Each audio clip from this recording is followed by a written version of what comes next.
Member of parliament जनाब असदुद्दीन ओवैसी साहब, मजलिस इत्तेहाद मुस्लिमीन के बिहार के अमर एमएलए और प्रेसिडेंट मोहतरम जनाब अख्तर इमान साहब, तौसीफ आलम साहब, युवा नेता और राष्ट्र प्रवक्ता हाजिद हसन साहब, मजलिस के तेलंगाना एमएलए माजिद हुसैन साहब, मजलिस के जिम्मेदारान और यहाँ मौजूद मेरे दोस्त और बहनें, आज का ये कॉमन मीटिंग, ये नुक्कड़ सभा मजलिस की जो 4 दिन की सीमांचल न्याय यात्रा है, कारवान ए इंसाफ, उसका हिस्सा है।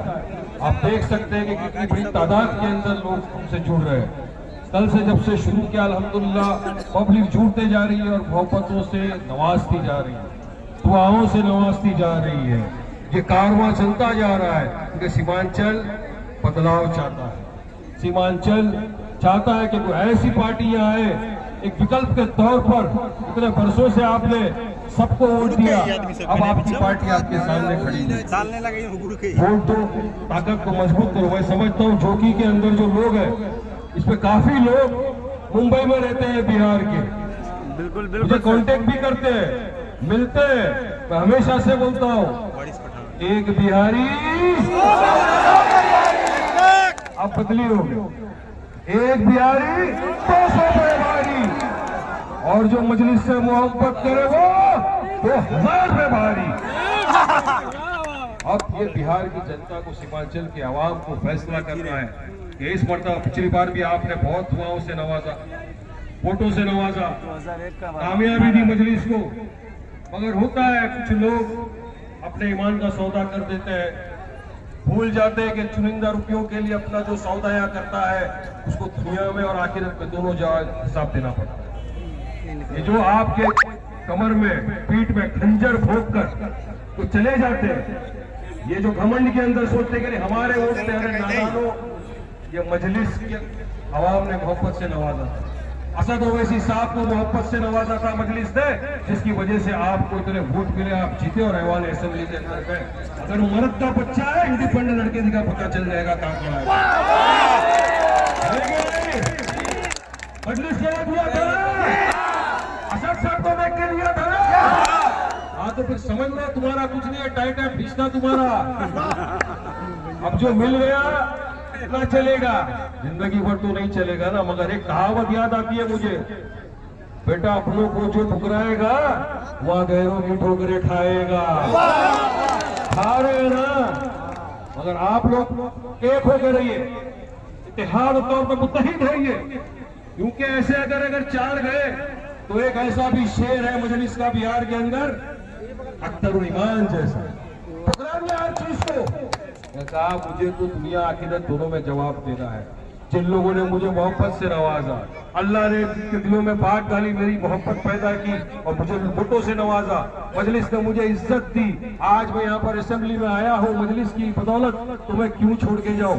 वो नहीं गया, उसने अपनी दुनिया भी संवार लिया, अपनी आखिरत भी संवार लिया, याद रखना।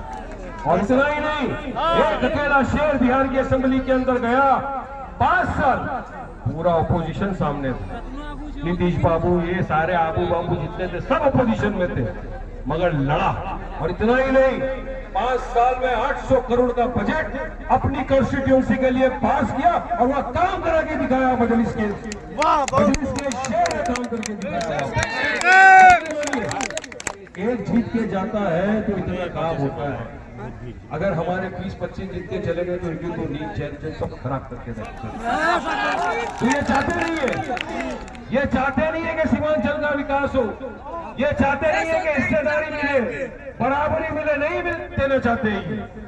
इसलिए जो इनका स्लोगन था ना, जिसकी जितनी संख्या भारी उसकी उतनी हिस्सेदारी।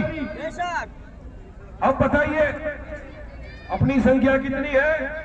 18%। बिहार में जिला कितना है? आप उसको मल्टीप्लाई कर दो, कितना मिलना चाहिए? मगर ये उसका 10% भी नहीं देते, क्योंकि उनको ये लगता है कि इसका जो मुसलमान का वोट है उसके बाप जगह की जागीर है ना। मगर अब सीमांचल की आवाम ने फैसला किया है, जाग चुका है। अब वो उसी के साथ जाएगा जो उसके लिए विकास की बात करेगा, उसके हक की बात करेगा। और आपके हमारे हक की बात अगर हर शोबे पर सड़क से लेकर पार्लियामेंट तक अगर कोई की तो किसी और ने नहीं, आपके मेरे कायद बैरिस्टर सतपाल साहब ने एक शेर पूरे बीजेपी को कैसा भारी पड़ता। देखा था ना आपके टाइम पे क्या हुआ था जब सरकार ने काला कानून लाया था जिसमें हमारे यतीमों का मजलूमों का हक छीनने की बात हो रही थी, हमारे मस्जिद हमारे मदारिसों को छीनने की बात हो रही थी। जब कानून आया पार्लियामेंट के अंदर, एक पर्दे मुजाहिद बंदी से मुस्लिमीन का असद ओवैसी साहब फाड़ के फेंक दिया।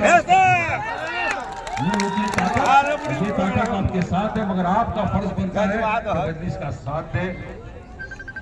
जो भी यहाँ से खड़ा हो उसको पूरी भरी तादाद के साथ वोट देकर बिहार के असेंबली में भेजिए।